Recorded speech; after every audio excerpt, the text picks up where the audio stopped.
great salesperson is expected to have product knowledge and human knowledge. Today I will be speaking about the biostructural analysis, one of the best tools that there is to increase your human knowledge by leaps and bounds once you know how to apply it. Now before I get into the, this is somehow, move this a little bit, okay. Now before I get into the method, I'll explain to you briefly what it is. It's a communication method based on genetics. It's a communication method based on genetics, which is very different from any sales technique that you will possibly have learned in. You are experienced sales professionals, I know that. You're extremely successful in what you do. You've been doing this job for many, many years. That's why you're in the management now. And you probably noticed that not every sales technique works for every person. Have you ever noticed that? Like you would do a specific type of sales technique, and it works wonderfully on one person, and then you apply the same thing to the next person, and it utterly fails, miserably. And you wonder, gee, how come? Well, the answer is because your clients aren't all the same. It's very simple. They're all different, right? And here's another thing. You're not all the same either. You're all different. So your personality has something to do with the outcome of the sale as much as the client's personality, correct? Would you agree with that? So wouldn't it be good if you had a system that would enable you within 30 seconds to 2 minutes upon meeting a person to analyze accurately who you're dealing with, so that you can tailor your sales approach accordingly? Would that be good? Wouldn't it be also good if you knew exactly what type of personality you are and how others perceive you? Right? Because I can guarantee that if Jim and I talk, it's an entirely different story, right? We'll get to that later. Why? You know? Because we're different people. Yeah. So, this little book here, which is in German, but never mind. This little book here is the one that I've been trained with in 1992 in Germany. It's called the Biostructural Analysis 1, Key to Self-Knowledge. Because only if you know yourself can you then analyze others correctly, right? You know that. So everyone in my company, not my company, the company I worked for, which was a financial consulting company in Germany, was trained with this method. And we were the only ones in the entire country that had this knowledge. Why?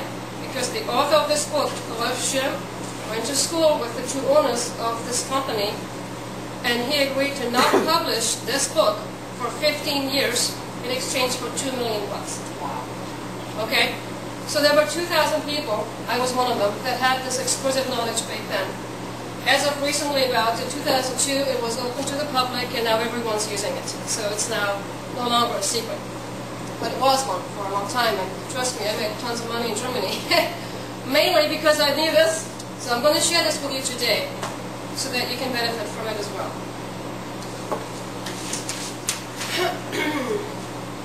The human brain consists of 3 sections that differ in age as far as their evolutionary history is concerned.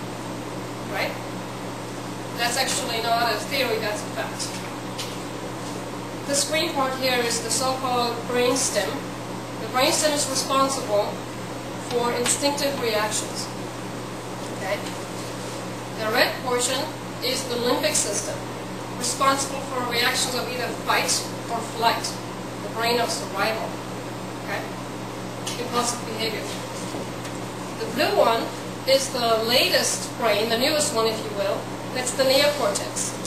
It's responsible for analytical and rational thinking. And the one that lets us plan our future. That's the one that differs, that makes us differ from animals. Because we have more of that than the animals do. Right? Any human behavior, anything you do, goes back to the interplay of those 3 brain systems. We all have them, but one may dominate another person than the other one, right? Not everybody has a red structure predominantly working in them, or a blue structure. That's why we're all different. That's what makes us different. It also explains why, for example, my parents are entirely different from me, because apparently my brain functions differently, you know.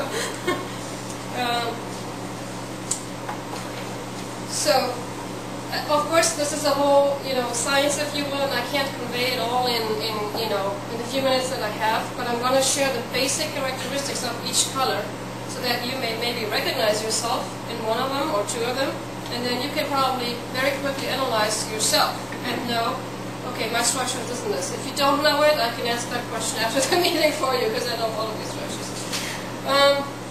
If your predominant sector is the green one, then you are somebody who likes to be close to people and likes physical touch, likes to be hugged, likes to give hugs, is not afraid of being close physically and emotionally to other people. Usually you have a lot of friends.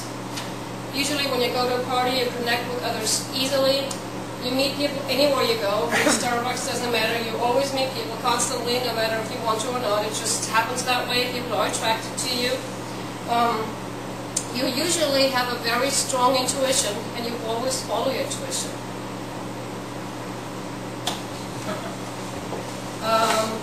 Animals, and in particular children, are always drawn to you.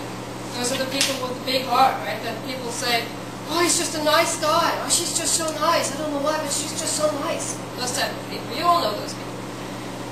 Usually a green structure person collects stuff. It doesn't matter if it's golf clubs or cars or stamps, but they always collect something. Anybody collect anything in here? Just, oh, what a surprise.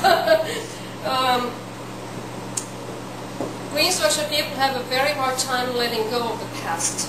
They dwell on it, they talk about the wonderful childhood they had, the past always, very good, and they like to think about past things, and they always base their decisions on what they've experienced in the past. When they have an appointment, they're very often late. They are physically usually either chubby or have some sort of teddy bear appearance, kind of, And anything to do with self-discipline is a tough chore for them. All of us have a certain degree of red structure, else you wouldn't be here, because for a really green person to show up at 7:30 is basically impossible. It doesn't happen, They intend to do it, but it never happens, Somebody has a lot of green, they tend to procrastinate. They think a bit slower than other people. So in negotiations, it's very important to slow down.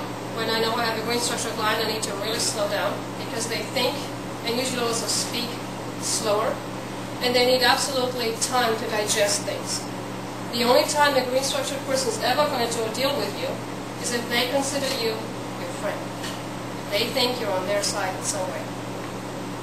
Make sense? Now, I think I talked about the green person structures enough. Now I'm going to talk about the red person. When I say red, that means predominantly red. We all have all three colors. Red means you have a natural authority about you. When you go to a party, people definitely notice you. You're not somebody that can be easily overlooked at all. You have a natural presence. Status symbols are important, be it cars or jewelry. I'm sure you don't recognize any of that in me. Red structured people always think in hierarchies. In other words, when they meet somebody, the first thought they have is this person above me, par with me, or below me? That's because they think in hierarchies, and that's the first thing they do, subconsciously or consciously. They're usually competitive people that like competition and have an innate drive that propels them forward in life. They are natural leaders. They are very good at improvising, making quick decisions. Thinking about things is not their thing. They just make a decision quickly. They seize opportunities, are able to step into the unknown, kind of, and be pioneers in their field. They are usually athletic and always come to appointments at the last minute. And they are the people that others automatically respect.